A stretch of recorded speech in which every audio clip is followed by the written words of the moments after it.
नमस्कार, मैं मृदुला श्रीवास्तव सी न्यूज भारत में आपका स्वागत करती हूँ। वक्त हो गया है न्यूज आवर का। कोरोना काल के बाद राजस्थान रावल ब्राह्मण समाज वेलफेयर ट्रस्ट ने रविवार को स्नेह मिलन समारोह का आयोजन किया। कार्यक्रम की शुभ शुरुआत दीप प्रज्वलित कर हुई। कार्यक्रम में मौजूद सभी अतिथियों का पुष्पगुच्छ देकर स्वागत किया गया। बाहर से आए अतिथियों ने प्रासंगिक प्रवचन देकर समाज बंधुओं का मार्गदर्शन किया। समारोह में युवाओं के लिए युवा चेतना जागरण शिविर का भी सुंदर आयोजन रखा गया। इस शिविर में मुख्य वक्ता के रूप में राजेंद्र शास्त्री ने समाज के युवाओं को गीता आधारित जीवन शैली के बारे में मोटिवेट किया। उसके बाद जितेंद्र भाई गढ़िया का संबोधन हुआ, जिसमें उन्होंने समाज के युवाओं को सकारात्मक सोच के साथ व्यक्तित्व विकास के बारे में विस्तार से बताया। कार्यक्रम के अंतर्गत ही परिवार प्रबोधन शिविर का भी आयोजन किया गया, जिसमें हरे कृष्णा शास्त्री ने समाज के परिवारों में एकता तथा सामंजस्य के बारे में विवेचन की। इस पूरे आयोजन में युवाओं की सहभागिता रही, जिसमें कल्पेश रावल पालड़ी, नरेश रावल नवी जमीन, कपिल एवं देवेंद्र कोकेंद्रा के साथ सभी युवाओं ने मेहनत कर इस आयोजन को सफल बनाया। वेलफेयर ट्रस्ट के अध्यक्ष अमृत लाल मंझाजी कालदरी एवं उनके पूरे कमेटी के तत्वावधान में ये पूरा आयोजन हुआ। समारोह में उपस्थित हमारे संवाददाता चंद्रकांत सी पुजारी ने जब कार्यक्रम करा रहे वेलफेयर ट्रस्ट के पदाधिकारी व मेहमानों से कार्यक्रम के बारे में पूछा तो सभी का क्या कहना था, आइए आपको सुनाते हैं। का शुभ नाम? जितेंद्र कुमार रावल मेरा नाम है। आप मुंबई से आए हो? मुंबई से आए हो, मूल निवासी सिरोही में सानी से।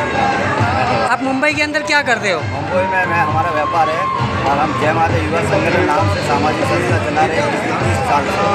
और ये मुंबई में ये सामाजिक संस्था हमारे पूरे संपूर्ण भारत में शिक्षा और चिकित्सा के क्षेत्र में बहुत अच्छा सराहनीय कार्य कर रही है। शिक्षा और चिकित्सा के क्षेत्र में हमारे कोई भी बहनों से अनुरोध है, थोड़ा आगे जाइए। पीछे देखिए बहनें बहुत सारी खड़ी है, उनकी व्यवस्था नहीं है, सारे आगे आ जाइए। हमारे समाज में कोई भी बंधु जो जरूरत एकदम आगे आ जाइए। उनको भी चेक द्वारा आर्थिक पीछे कम से कम 100 लेडीज बैठ सकती है, उनकी जगह हमने आगे है और पीछे सब खड़े हैं, सभी आगे आ जाइए। एक छात्रावास का विशाल भवन बना के दिया है हमारे समाज को। और हमने मुंबई में भी एक विशाल भूखंड खरीदा हुआ है, जिसके ऊपर हमारी प्लानिंग एक नया भवन बनाने के लिए प्लानिंग चल रही है। भोजनशाला में मुकेश भाई, आप कार्यक्रम देखने आए हो, वेलफेयर ट्रस्ट जो कार्यक्रम है उसको देखने के लिए आए हो, तो आपको कैसा लग रहा है और इस कार्यक्रम के बारे में हमारे दर्शकों को बताइए। कार्यक्रम बहुत ही अच्छा है, मुंबई से आए हैं, कार्यक्रम अच्छा है, काफ़ी संस्कार शिविर हो गए और अभी आगे का कोई कार्यक्रम चालू है। आप मुंबई के अंदर आप भी संगठन चलाते हो, हमने सुना है आप भी संगठन चलाते हो। आपके संगठन का नाम क्या है? जय माता युवा संस्था। उसके अंदर क्या क्या एक्टिविटी करते हो आप? शिक्षा संस्था है, चिकित्सा समिति है और बाकी सब परोपकारी हॉस्टल का जो निर्माण किया है वो जय माता युवा संस्था ने किया है। और बाकी राई जमीन का भी विकास का कार्य चालू है और आगे के जो भी है वो सब आपको पता ही है। आज के कार्यक्रम में उपस्थित हुए समाज को, युवाओं को क्या संदेश देना चाहोगे आप? युवाओं को ये संदेश देना है कि समाज सर्वोपरि है, समाज के कार्यों में आप आगे आइए। जो पढ़े लिखे जो युवा है उनको भी रिक्वेस्ट यही है कि आप समाज के कार्यों में हिस्सा ले लें। समाज के जो बच्चे हैं, जो युवा है, उनको आप पढ़ाई लिखाई में उनको मदद करें, उनको आगे बढ़ाएं। धन्यवाद। आपका शुभ नाम? मेरा नाम कांति कश्यप है। आप कहाँ रहते हो? मैं मुंबई भी रहता हूँ। और आपका जो संगठन है जय माता युवा संगठन, इसके बारे में आप क्या कहना चाहोगे? संगठन समाज का एक मतलब कि समाज में जो भी एकता स्थापित की है, रचनात्मक कार्य किया हमारे संगठन 91 से मतलब कि 30 सालों से लगातार समाज की सेवा में सेवारत है। 3 बार तो रक्तदान करवाए, 5 साल नोटबुक है पार्टी मतलब कि राजस्थान में मुंबई होकर के। और आज की तारीख में शिक्षा समिति और चिकित्सा समिति चली है। अब की बार भी लगभग 5.25 लाख के मतलब के चेक वितरित किए। आज के जो कार्यक्रम के माध्यम से समाज के युवाओं को, समाज की महिलाओं को क्या संदेश देना चाहोगे? समाज की महिलाओं को सबसे ज़्यादा मेरा यही है कि संगठित रहे, सहनशील बने और शिक्षा के क्षेत्र में अग्रणी बनकर अपने बच्चों को मतलब के आगे से आगे बढ़ाकर समाज का नाम रोशन करें। धन्यवाद। हरे कृष्णा शास्त्री। आज का जो कार्यक्रम है इसके बारे में हमारे दर्शकों को बताइए। आज यहाँ राजस्थान के ब्राह्मण सेवा समाज का एक पूरा कार्यक्रम हुआ और उस कार्यक्रम का जो मुख्य केंद्र पर की विचार था वो था परिवार के उपलक्ष्य में परिवार की जो संप एकता सुहृदभाव वगैरह के विषय में। तो आज उन लोगों को बिठा करके उनके सामने जो कुछ बातें पेश की गई वो खास करके ये थी कि आजकल बहुत सारे गृह क्लेश के कारण परिवार टूट, दूसरी बात है सोशल मीडिया के कारण, तीसरी बात है बच्चों में धर्म के संस्कार जो आने चाहिए वो नहीं आते, तीसरी बात यह है कि शिक्षा के क्षेत्र में भी बच्चे जो बचपन से होनी चाहिए उस प्रकार के जो अभ्यासात्मक वातावरण जो इसको मिलना चाहिए वो नहीं मिलता। वो बहुत सारे कारण हैं। इस विषय में थोड़ी सी जागरूकता का कार्य आज इस समारोह में हुआ। उसमें ज़्यादा करके मैंने ये बात सारे के सारे समाज के समक्ष बताई कि एक तो धर्म को, यानी कि बच्चों में आज से धर्म के संस्कार विदित करने के लिए पुरुषार्थ। दूसरी बात है कर्म, यानी कि जो भी कर्म करें उस कर्म के पीछे हमारी धर्म के साथ की गई नीतिमत्ता के साथ की भावना है। तीसरी बात उनको कही गई कि कर्म के साथ आप शर्म भी करो, माता और पिता हमारी खानदानी विरासत, इन सारे के सारे विषय में आप शर्म करते हुए यानी कि लज्जा को रखते हुए हम अपने पूरे परिवार की एक इज्जत प्रतिष्ठा उनको आगे बढ़ाने का काम। इसके बाद जो दो मुद्दे कहे गए, एक बात है सहन करो और एक बात है नमन करो। सहन का मतलब ये है कि जैसे भगवान शिव जी ने अपने गले में जहर को रखा, न निगला न उगला, उसी प्रकार यदि कुछ सहन करना भी हुआ है तो हम अपने परिवार के लिए सहन करते हैं। दूसरों को बता करके निंदात्मक जहर फैलाने की आवश्यकता नहीं है, न अपने दिमाग में उस जहर को सहन एक हावी बनाने की जरूरत है।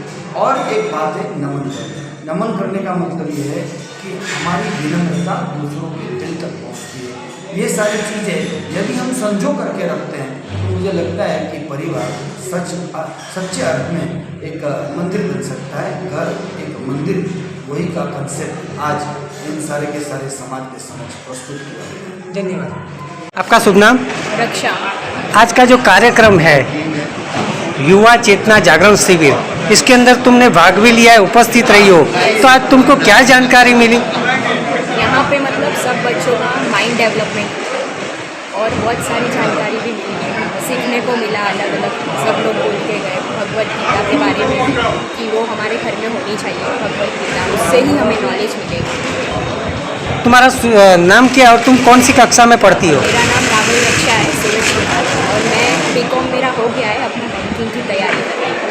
और ऐसे कार्यक्रम समाज के अंदर ऐसे कौन से कार्यक्रम होने चाहिए जिससे समाज को भी फायदा हो, समाज के युवाओं को फायदा हो, समाज के महिलाओं को भी फायदा हो? जैसे कि ये मोटिवेटर आए थे जिन लोगों ने हमें मोटिवेट किया ताकि हम लोग आगे बढ़ सकें और सब कुछ जो हमें सोचना है करना है वो सब हम लोग कर सकें।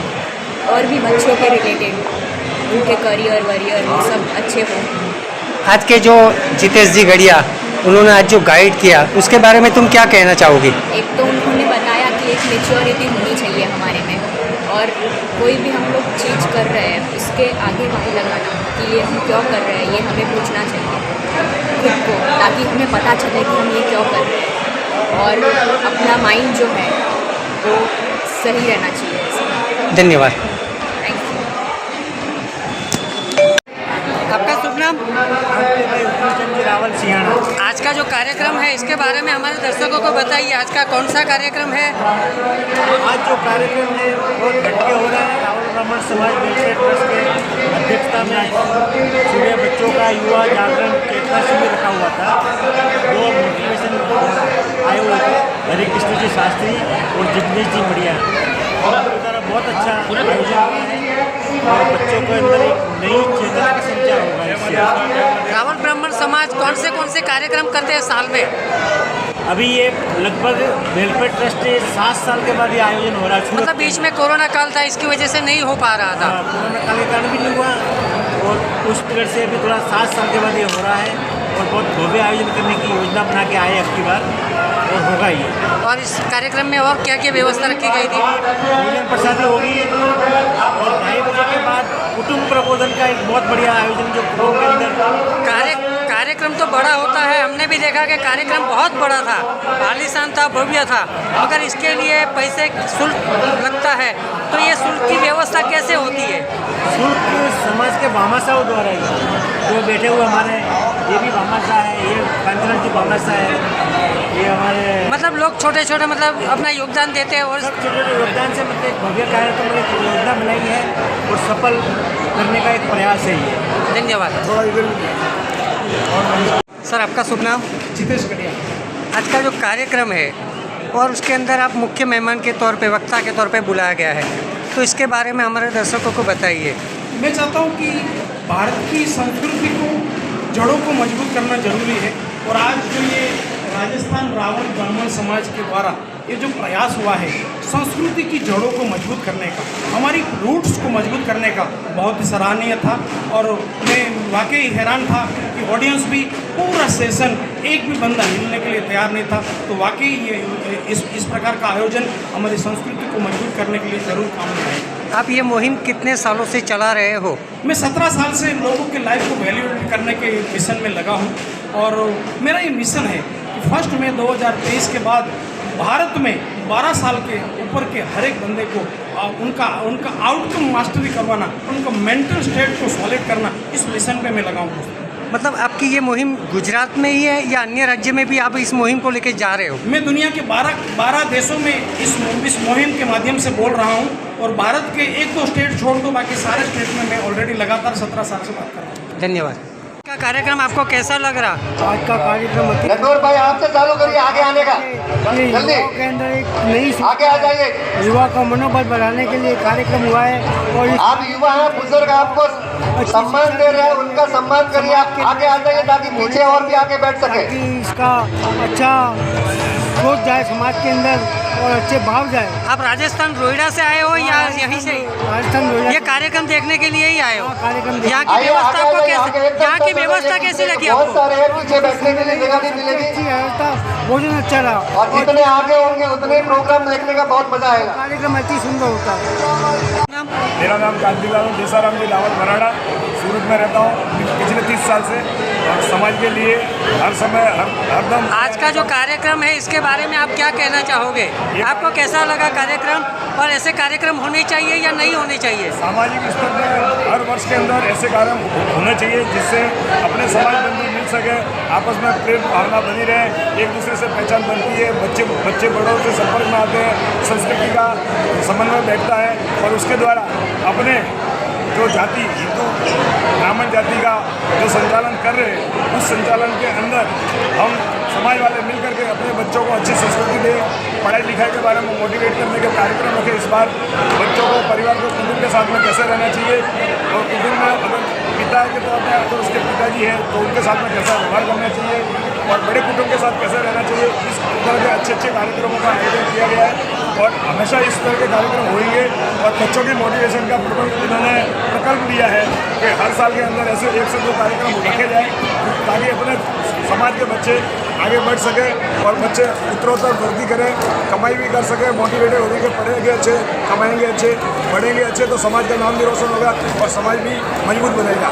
धन्यवाद। गुजरात से सी न्यूज संवाददाता चंद्रकांत सी पुजारी की रिपोर्ट। फिलहाल के लिए इस खबर में बस इतना ही। देश और दुनिया की तमाम खबरों को जानने के लिए देखते रहिए सी न्यूज भारत। हर खबर आपके साथ, आपके हाथ।